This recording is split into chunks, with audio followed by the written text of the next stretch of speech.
There are times when I get asked to speak and I get a message in about 5 minutes.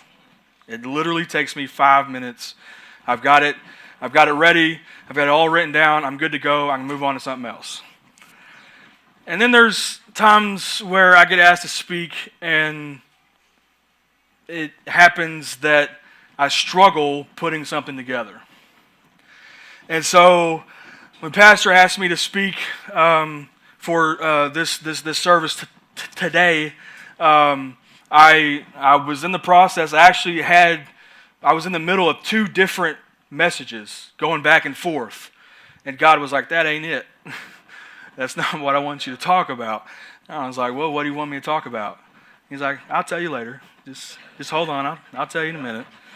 And so I'd been struggling with it, and then Wednesday night, I had my youth kids in here, and we were listening to the series that y'all are doing on Wednesday nights in here, and just stuff that was on the video and stuff that we were all talking about afterwards. It was like, okay, so this is what you want me to talk about. Okay, I got it now. And so this morning, I've titled my message, Victory in the Crossover. Do we have any Law and Order fans in here, the TV show? Got 1, 2, 3, just a handful.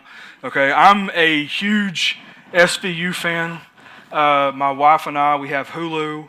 Law and Order SVU is on Hulu, and we started from episode 1, season 1, and we're going to watch it all the way through eventually. There's like 20-something seasons now, so it's going to take us a while.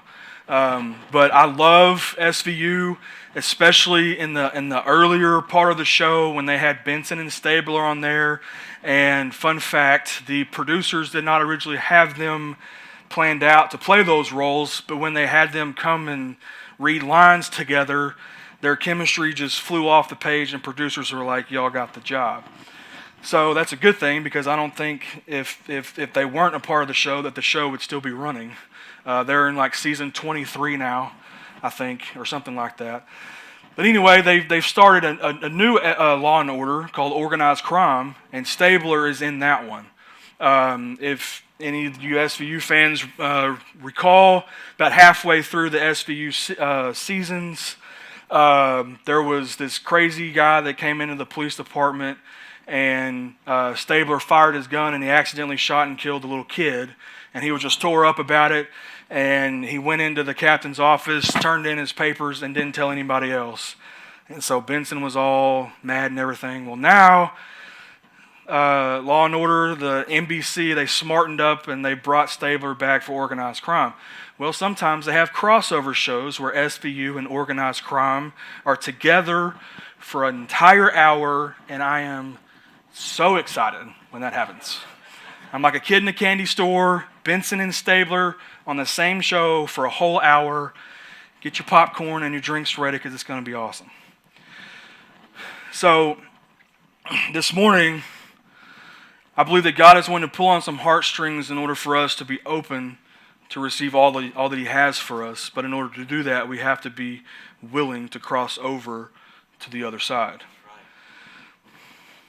And in order for us to do that, we have to be willing to let some stuff go. Okay, my first point this morning is victory is on the other side. Mark chapter 4, we're going to start in verse 35, and I'm going to be reading from the Passion Translation. For those that don't know, my dad is old school, and he likes the gibberish, heebie-jeebie King James version, the therefore thou, whichever thou art. I can't read that.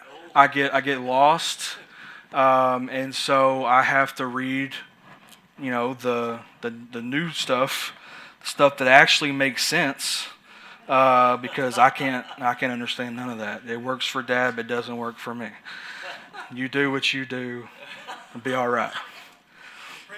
He is getting a little older. Thank you. I appreciate that. I do need that. Probably me, but wow. Thank you, Jesus. Amen. Hallelujah. All right. So Mark chapter 4, And we're going to start in verse 35. It says, that same day after it grew dark, Jesus said to his disciples, let's cross over to the other side of the lake. Leaving the crowd behind, the disciples got into the boat in which Jesus was already sitting, and they took him with them. Just stop right there. I didn't say this in the first one, but no matter what you're going through, Jesus is already sitting there next to you. Okay? Jesus is always sitting there next to you. So leaving the crowd behind, the disciples got in the boat in which Jesus was already sitting, and they took him with them. Other boats sailed with them. There's going to be other people that are going to pass your life that are on the same road you are, but they know where their comfort's coming from. Suddenly, as they were crossing the lake, a ferocious storm arose, with violent winds and waves that were crashing into the boat until it was nearly swamped. But Jesus was calmly sleeping in the stern, resting on a cushion. So they shook him awake, saying, Teacher, don't you even care that we are all about to die? Fully awake, he rebuked the storm and shouted to the sea, Hush, be still. All at once the wind stopped howling, and the water became perfectly calm. Then he turned to his disciples and said to them, Why are you so afraid? Haven't you learned to trust yet? You see, there's times in our life where we focus more on the struggle instead of focusing on what's on the other side. You see, everything was fine when they got in the boat. Originally, everything was okay. There were no storms. They could see what was going on the other side. But then all of a sudden, here comes this storm. Unexpected storm. How many times do we get unexpected storms in our life when everything's going really good? I've always heard it said that whenever things are going really good and a storm just pops up in your life, it's the devil's way of trying to stop you from receiving what God's getting ready to give to you. Yeah. But if we're so focused on the storm in front of us, instead of focusing on what's on the other side of the storm, we're never going to get to the other side anyway. But in the middle of this storm, the disciples that were with Jesus, they had been walking with him, hanging out with him, they knew him, but yet the storm comes up and they freak out. Oh my goodness, the water is coming over the top of the boat, we're going to die, where is Jesus? Oh, he's downstairs napping. He's what? He's downstairs napping. Now, this translation doesn't say that, but there's other translations that say Jesus was downstairs in the boat napping. He was asleep when the storm was coming. Why can't we sleep when a storm's coming? Well, because the storm is all we see in the moment. We don't see what's on the other side. Because we're so focused on what's in front of us that we don't know what's on the other side.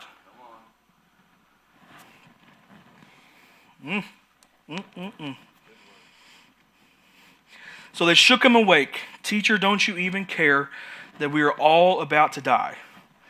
And I can just imagine Jesus getting up like, are you serious? You've walked with me how long? And you don't know how to do this? So he gets up. He probably walks up the stairs. Hey, storm, shut up. And it stopped. Do we not know that as Christians, as his children, we have the same authority? We have the same ability to walk up to the thing we're struggling with and say, hey, go away. Shut up. How many times, parents, do we have to tell our children that, right? Hey, shut up. Probably not shut up, but Anyway. But we get so focused on what's foggy in front of us that we can't see the victory on the other side. There may be other people facing the same struggles that we're facing. Everything may be going great, and then all of a sudden, here comes this storm. But what becomes of our mindset when things are great, and then in a moment they are not? Why don't we keep calm when the storm rages? We know who our source is, so why don't we start acting like it?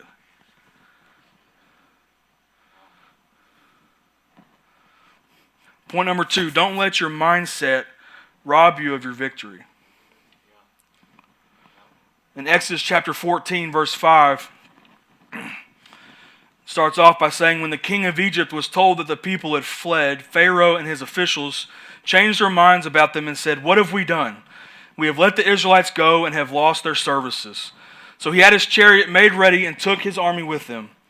He took 600 of the best chariots, along with all the other chariots of Egypt, with officers over all of them. The Lord hardened the heart of Pharaoh, king of Egypt, so that he pursued the Israelites who were marching out boldly. The Egyptians, all Pharaoh's horses and chariots, horsemen and troops, pursued the Israelites and overtook them as they camped by the sea near that place, opposite of that other place. As Pharaoh approached, the Israelites looked up, and there were the Egyptians marching after them. They were terrified and cried out to the Lord. They said to Moses, was it because there were no graves in Egypt that you brought us to the desert to die? What have you done to us by bringing us out of Egypt? Didn't we say to you in Egypt, leave us alone, let us serve the Egyptians? It would have been better for us to serve the Egyptians than to die in the desert. Moses answered the people, don't be afraid. Stand firm, and you will see the deliverance the Lord will bring you today. The Egyptians you see today you will never see again. The Lord will fight for you. You need only to be still. Then the Lord said to Moses, why are you crying out to me? Tell the Israelites to move on. Raise your staff and stretch out your hand over the sea to divide the water so the Israelites can go through the sea on dry ground. I will harden the hearts of the Egyptians so that they will go in after them. And I will gain glory through Pharaoh and all his army, through his chariots and his horsemen. The Egyptians will know that I am the Lord when I gain glory through Pharaoh, his chariots, and his horsemen. Verse 21. Then Moses stretched out his hand over the sea, and all that night the Lord drove the sea back with a strong east wind and turned it into dry land. The waters were divided, and the Israelites went through the sea on dry ground with a wall of water on their right and on their left. The Egyptians pursued them, and all of Pharaoh's horses and chariots and horsemen followed them into the sea.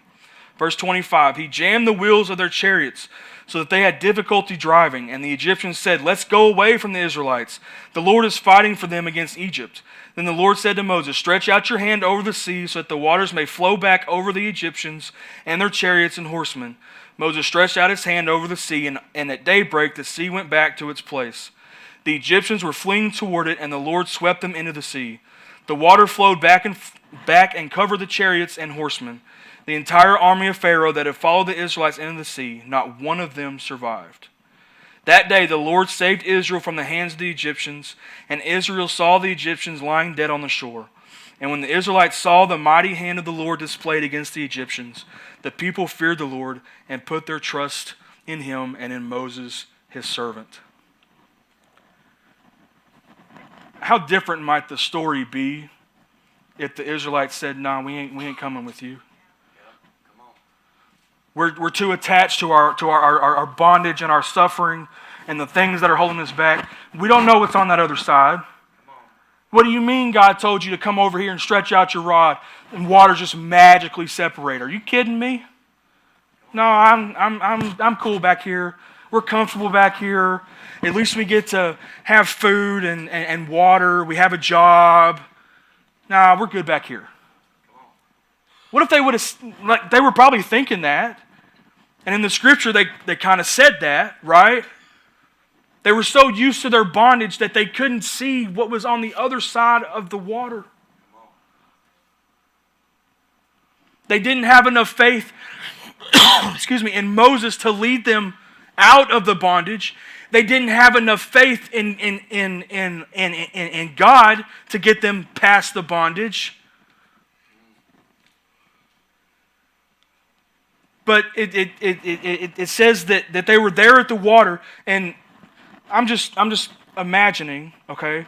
I'm just imagining that Moses is probably back here, okay, in the back of the crowd, okay? He's probably praying, saying, "God, I pray and I hope that what you told me is true, because I'm getting ready to go do it. And if it doesn't happen, all these Israelites are probably going to jump me and kill me and go back to the bondage that they were coming from, that you told them you wanted to come out of." And all the while he's doing that, I would imagine the Israelites are all huddled up in different huddles, okay, does this guy really think that he's going to stick out his stick over the water and it's just going to separate and we can just walk right on by it? Or do we really think that's what's going to happen? I mean, does he think we're stupid? Because we've never seen that before. I don't think that's true. I'm going to have to see that for myself. And then here comes Moses. He walks up to the water's edge, sticks out his rod, and whoom. And could you just imagine the Israelites' jaws just drop? Like, okay, what kind of voodoo stuff is this? I mean, he just stuck out his stick and the water separated. And all that we see right here is just dirt. And so the Israelites, they're like, I'm sure they were probably like kind of hesitant to kind of walk across it, like, is the water going to collapse on us now? But the Israelites see the Egyptians coming, and in a moment, their mindset shifted, and they walked across on dry land to the other side. And when they all got over the other side, Moses turned back around, stuck his rod out over the water, and the water collapses on Pharaoh and all of his people. And in that moment, the struggles were over. The bondage was done. Because what was holding them back was not holding them back anymore. It was drowned in the sea. It was drowned in the water. I saw this in preparation for this. I saw this video. I'm not sure if the guy was like a biblical scholar or a biblical college professor or whatever. But he said that scientists and archaeologists have gone into the Red Sea and they have discovered chariot wheels. But we know that all the pharaohs had chariots, right? But this particular pharaoh had specific chariot wheels made and designed for him and his men. There were no other chariot wheels made like these that they used, that this particular pharaoh used. So when these scientists and archaeologists did this dive and found these chariot wheels, they were similar to the wheels that this pharaoh used. What they also found was horse bones. Now, what in the heck is a horse doing in the water if it wasn't these horses? So these chariot wheels are in the water. These horse bones are in the water. They're done. That bondage is over and done with. The proof is right there in the water. Just like what we read. They crossed. They turned back around. Here comes Pharaoh and his men. They're in the middle of what would have been the Red Sea. And Moses sticks out his rod again, and here comes the water, and all the bondage is gone. All because they had a shift in their mindset. They could have very easily been like, nah, you go ahead, Moses. We're good back here. We're comfortable with all this back here. We're getting ready to die because they're coming to get us anyway. We're getting ready to die. We're going to hang out right here.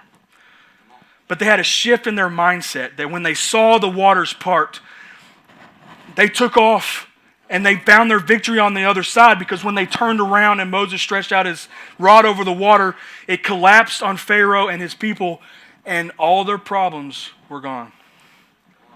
All because they had a shift in their mindset, because they understood that victory was on the other side, and that's where they went to. We know that God is fighting our battles for us. We need our mindset to catch up with that reality. Danny, come here, bro. I want to use you for a minute.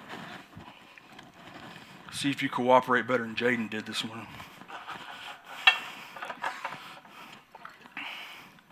All right. That's some water in it. All right, so hold that glass. Okay? This glass represents our life. Okay? Free from anything that the devil tries to attack us with. Free from any negative thoughts. Free from anything that wants to hold us down. Okay? That's this glass. And if you're standing there holding the glass, it's not all that heavy, is it? Okay?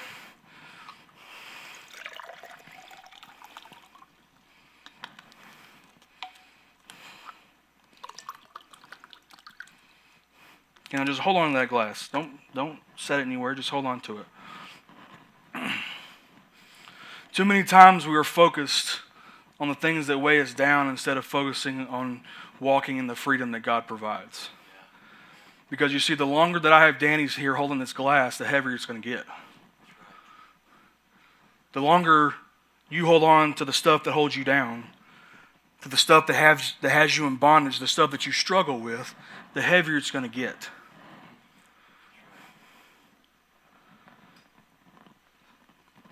But the moment that we choose to say I'm done with that and put down the glass,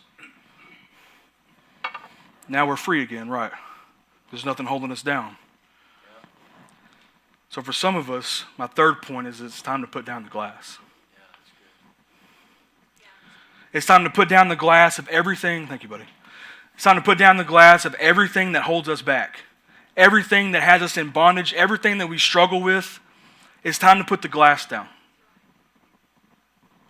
We weren't meant to carry this around.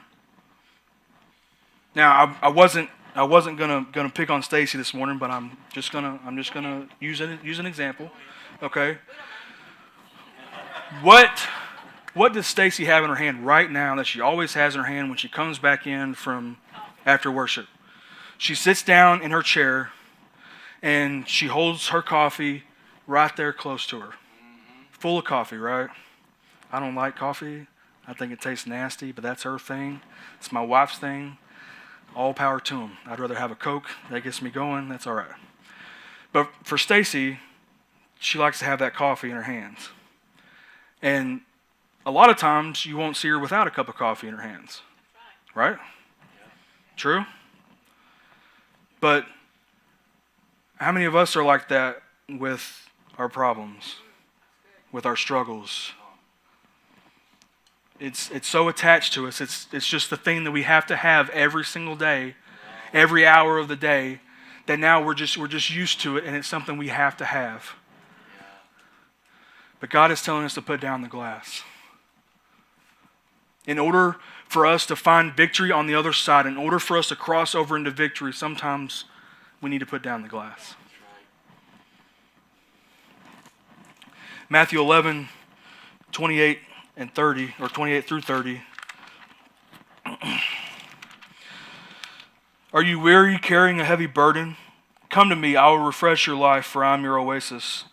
Simply join your life with mine. Learn my ways, and you'll discover that I'm gentle, humble, and easy to please. You will find refreshment and rest in me, for all that I require of you will be pleasant and easy to bear. Some of us have been walking around holding our glass for far too long. The burden of our everyday struggles. And God says, it's time to put it down. Come to me, let me take your glass, and we'll set it down together, and we'll walk in freedom together. But because we're too attached, because we've been holding on to this stuff for so long, it's become attached to us that it feels normal. But we don't understand that it's bringing us down. It's keeping us from walking in our freedom. It's keeping us from getting to that other side where God is trying to get us to go to. But it's so comfortable that we just, I'm good right here. I'm fine. I'm fine right here. You know, Jonathan, I wonder what would happen if you had that mindset. If you had the mindset of, God, I'm good. I'm good right here. Where would you be? Probably still in prison.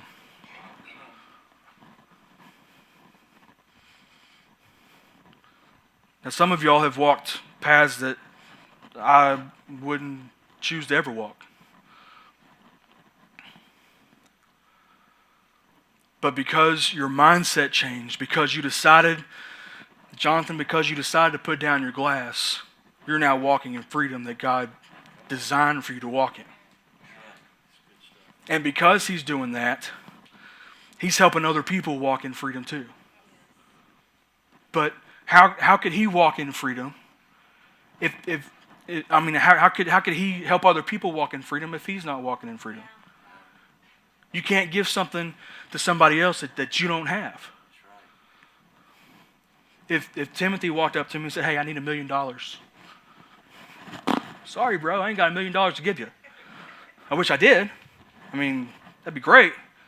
But I can't give him $1 million if I don't have $1 million to give him. If we're still holding on to our glass, if we're still walking around in our bondage and our struggle, how can we help other people get out of theirs if we're not out of ours? Tim.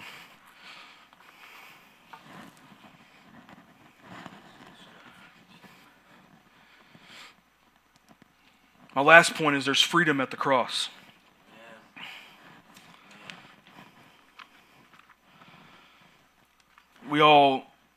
For those of us that have been in church a long time, we all know the story.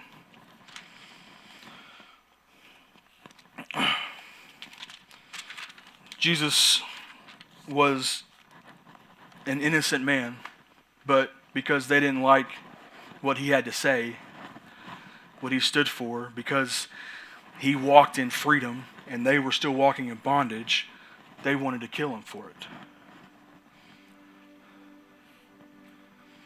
But in this particular passage, we read that it's Jewish custom that on a holy day, a prisoner is released from death row.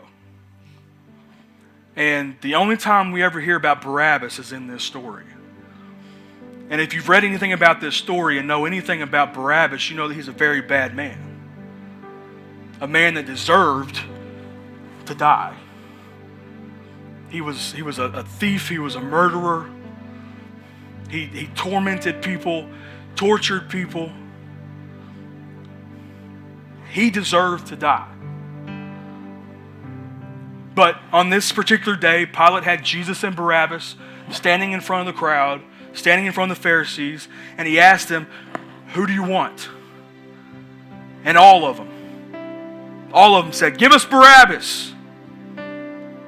They were willing to stay in their bondage because they didn't like that Jesus was walking in freedom. And they were more comfortable.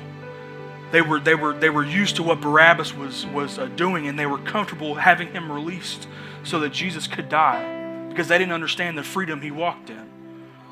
Because they hadn't changed their mindset. They didn't realize that victory was on the other side if they would have let Barabbas hang and let Jesus walk. But Jesus knew that our victory was on the other side of him dying. So we pick up the story in verse 26. So he, Pilate, ordered that Jesus be beaten with a whip of leather straps embedded with metal, and afterward be crucified.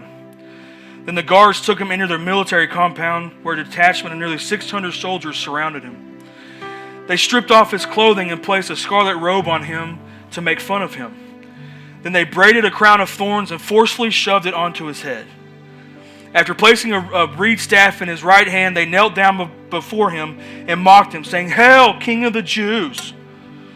Then they spat in his face and took the reed staff from his hand and hit him repeatedly on his head, driving the crown of thorns deeper.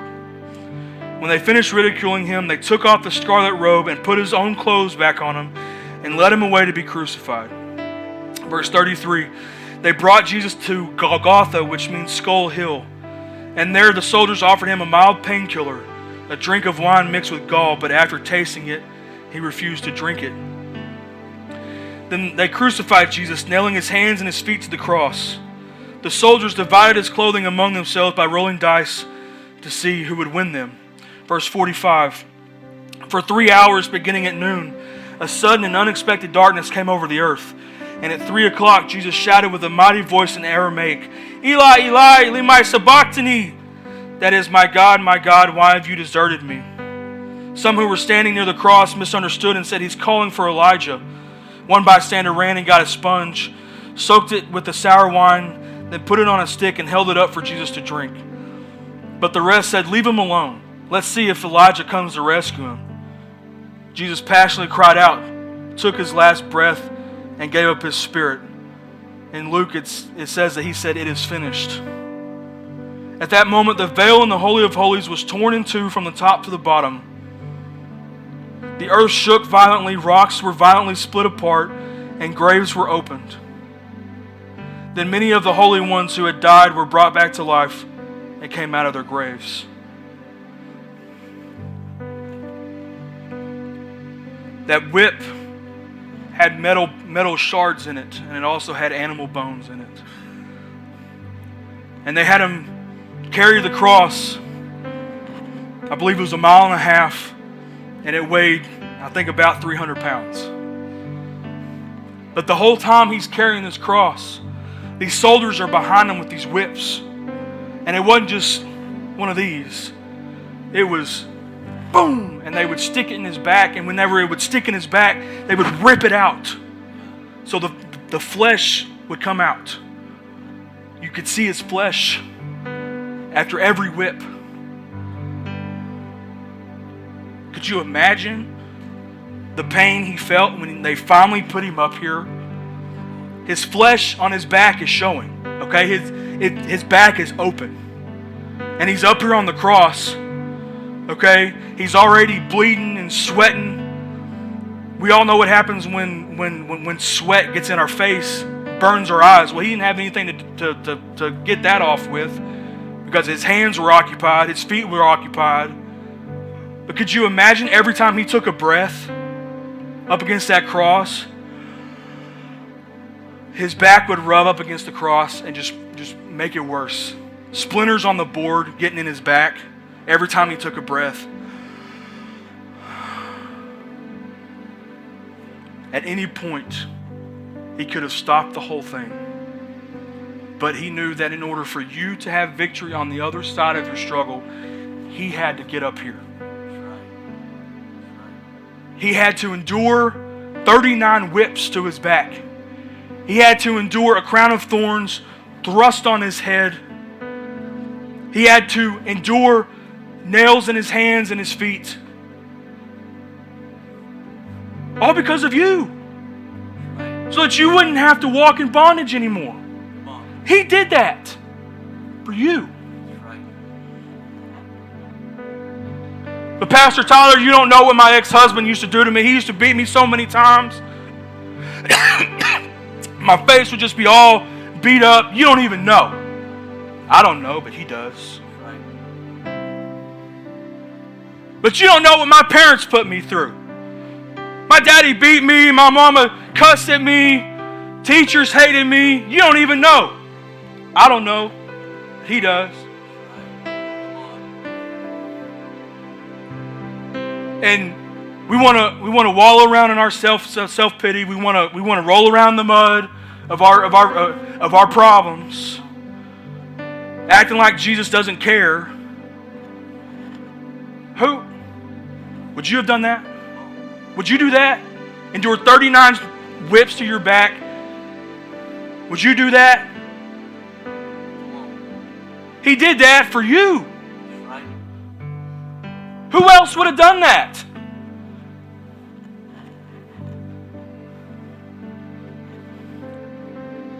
When is our mindset going to change that we don't need to be dealing with this stuff anymore because he already took care of it? When he took the beating on that cross, he took the beating for you so you wouldn't have to. There's freedom here. How can we expect to get other people free, to help other people get free, if we want to hold on to all our stuff and not get free ourselves?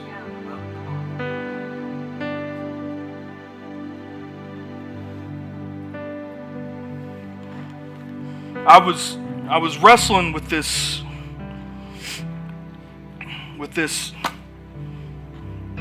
activity this morning, and it's like God was saying, "Son, why are you doubting me?" It's like, I'm sorry. I'll go ahead and do it. I'm sorry.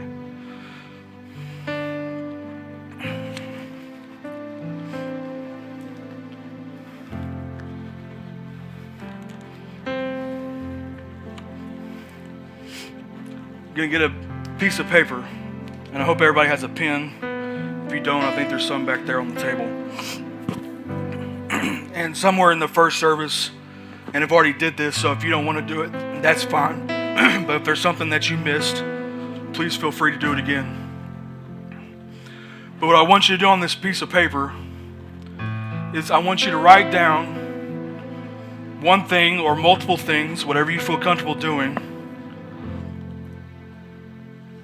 of the things that you struggle with, of the things that hold you back. And I don't want you to put your name on it, okay? And your spouse doesn't have to see this. The person you're sitting next to doesn't have to see this, okay? Just between you and God, okay? But what I want you to do is I want you to write one or multiple things down on that piece of paper. And then I want you to take about 30 seconds to pray over it. And then when you're done, I want you to come up and I want you to put it up here on the cross. Find a spot. Put it up here on the cross as a symbol of, I'm not messing with it anymore. I'm choosing to walk in freedom. From this moment on, I am free from that struggle. I am free from that thing that's been holding me back. I'm putting it up here on the cross so Jesus can have it because he already took it anyway. I'm just choosing to keep on walking in it. But as a symbol of, to show that you're ready to be free, write down whatever that struggle is or multiple struggles and come up here, find a place on the cross and stick it up here on the cross.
We need to understand that we've been walking around in our pity party for far too long.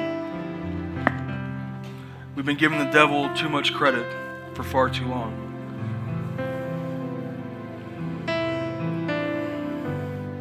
We need to understand that our struggles and our pain and the things that hold us back, those things died at the cross. There are things that we're not meant to carry around anymore.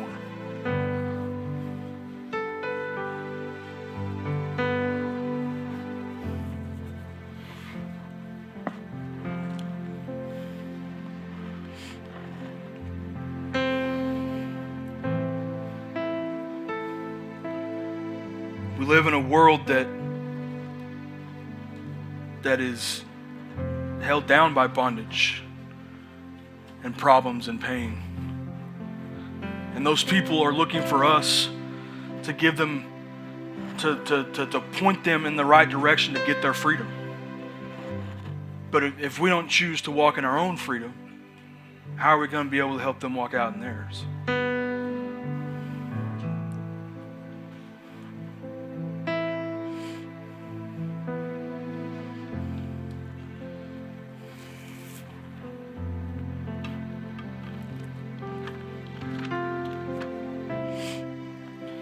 John 3:16 in the Passion says, "For here is the way God loved the world. He gave his only unique Son as a gift. So now everyone who believes in him will never perish, but experience everlasting life." Jesus' death on the cross allows us to have an avenue to give up our hurt and our pain and our struggles so that we can walk free and be able to help others walk in the same freedom. Today you've took a step of faith by acknowledging your struggles and walking up here and placing those at the cross. But I want to caution you that once you leave this place today, the devil is going to be in your ear, saying, "Oh, you didn't really mean that. It's all right. We can still have those things.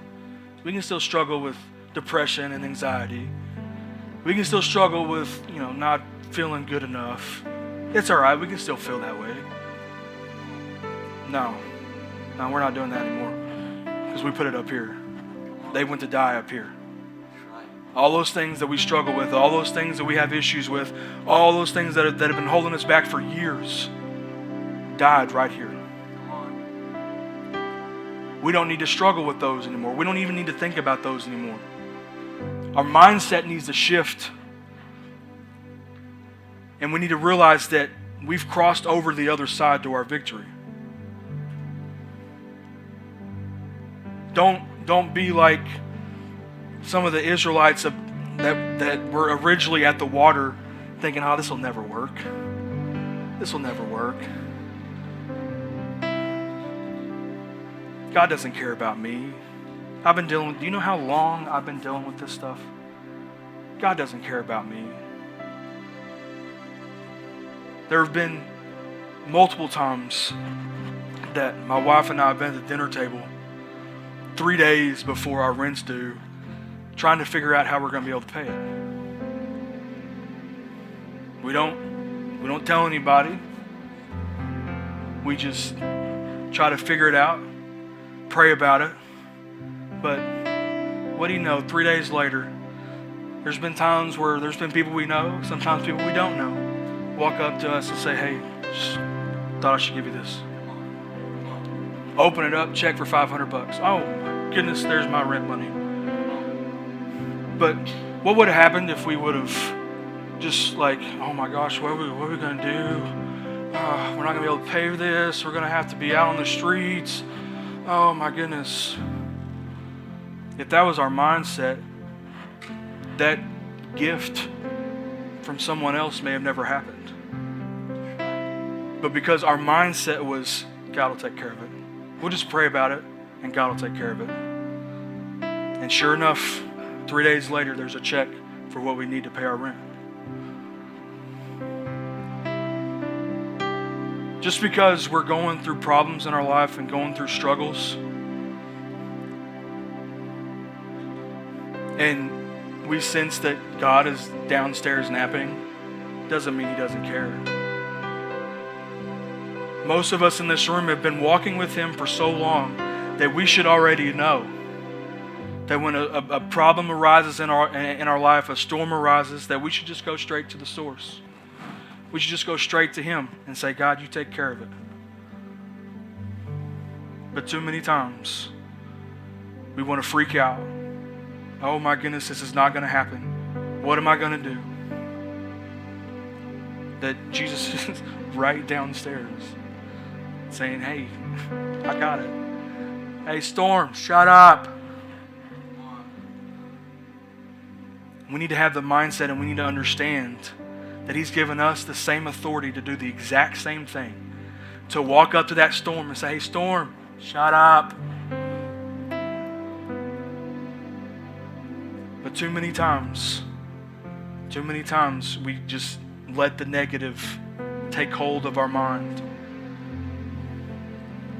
Instead of walking up to it, stretching out our staff over it, and letting the waters part so we can walk across to our victory on the other side.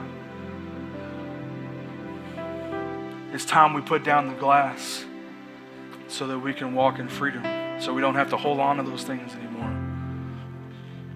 Because what you've done today is you've put your sticky note of problems and things that have been holding you back. You've walked up here, you've put the sticky note on the cross where Jesus said, "It is finished." It's done. You don't have to worry about it anymore. You can walk in freedom now. And you can go help somebody else who needs to be walking in the same freedom. But What's your mindset going to be? Are you going to choose to walk in your victory? Are you going to choose to walk across the other side where your victory is? Or are you going to stay focused on the thing that's been holding you back? God desires for us to walk in freedom. Not only for our benefit, but for the benefit of others that we can help. We can help somebody else. You know, Jonathan, he leads a class in here on Thursday nights for people to recover from things, to get over things, to be free from things. But if he had never changed his mindset, that class wouldn't be here. See, the thing I like about Jonathan is, you know, we probably don't have the same interests. We probably don't have a lot of things in common. But he's got a boldness that I wish I had. He's walked places that I've never walked. He's seen things I've never seen. He's been places I've never been to. But that doesn't make his problems any bigger than mine. We serve the same God.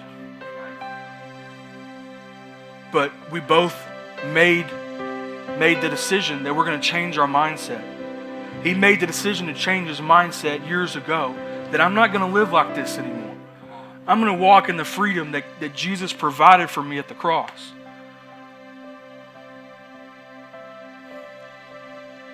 It's time that we as the church, not just this church, but every church, walk in the freedom that God has designed for us to walk into. Because there is a hurting world out there that, let's be honest, they're running out of time.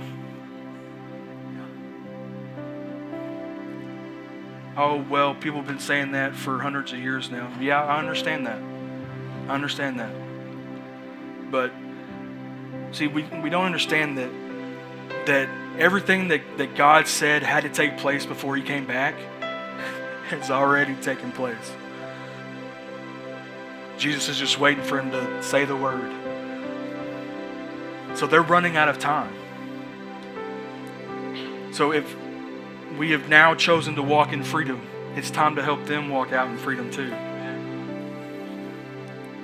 Change our mindset so we can walk in our victory.